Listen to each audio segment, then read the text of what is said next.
The Minister of Foreign Affairs and International Cooperation, Olivier Nduhungirehe, has urged the United Nations Human Rights Council to take a stand against hate speech and targeted attacks on Tutsi and those perceived as Tutsi in the DRC. He emphasized that such attacks continue to threaten security in the Great Lakes region and called for decisive action to address these human rights violations. We have the details on that.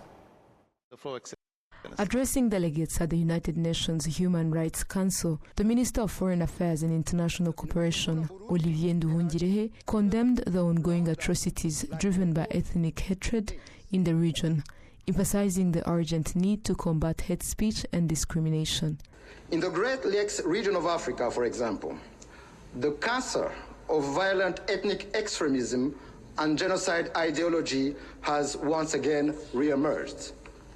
Communities continue to be targeted for who they are, how they look, or even which language they speak, which is a grim reminder of the horrors witnessed during the 1994 genocide against the Tutsi in Rwanda. In Eastern Democratic Republic of Congo, hate speech, persecution, lynching, and even acts of cannibalism against Congolese Tutsi have become distressingly commonplace. He identified these activities as occurring in various parts of the Democratic Republic of Congo and Burundi. These government-sponsored crimes against humanity are witnessed throughout the DRC. In South Kivu, Tutsi communities known as the Banyamulenge are bombed in Minembwe by government forces and are subject to unprecedented persecutions in different cities such as Uvira. In Bujumbura, Burundi, they are even rounded up like in the old days and taken to unknown destination.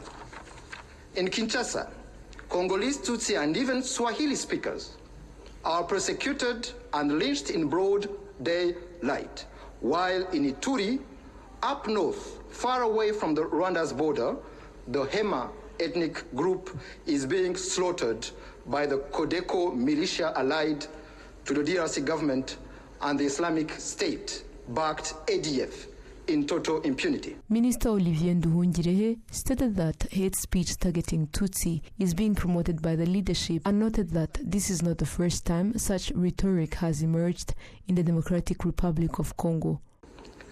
Kinshasa's reckless ethnic politics has created a fertile ground for systematic human rights abuses.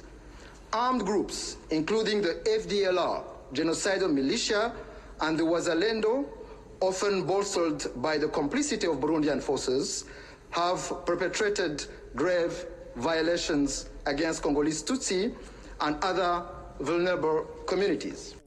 He explained that in the Democratic Republic of Congo, hate speech has become as a political tool, citing examples of politicians across different eras who have incited hostility against Tutsi. These include MP Justin Bitakwira, a close associate of President Tshisekedi, and former Vice President and Foreign Affairs Minister Abdoulaye Rodia, who in 1998 stated that the Tutsi would meet the same fate as the Jews in the Second World War. Minister Nduhungirehe urged the committee to take action and not remain passive while people are being targeted and killed because of their ethnicity. He pointed to incidents such as the killings of the Banyamulenge in Minembwe and the burning of over 300 Tutsi homes in Nuro Masisi by pro-government groups. In light of this worrying situation, Rwanda calls on the Human Rights Council to take immediate and decisive action to halt these persecutions. The suffering of these people cannot be tolerated any longer. Ethnic politics has no place in our region. As its name indicates, we hope that the recently established fact-finding mission on DRC will conduct impartial investigations into these abuses based on facts, the abuses which are currently being politicized by the DRC government with the support of countries and organizations holding vested interests in the region.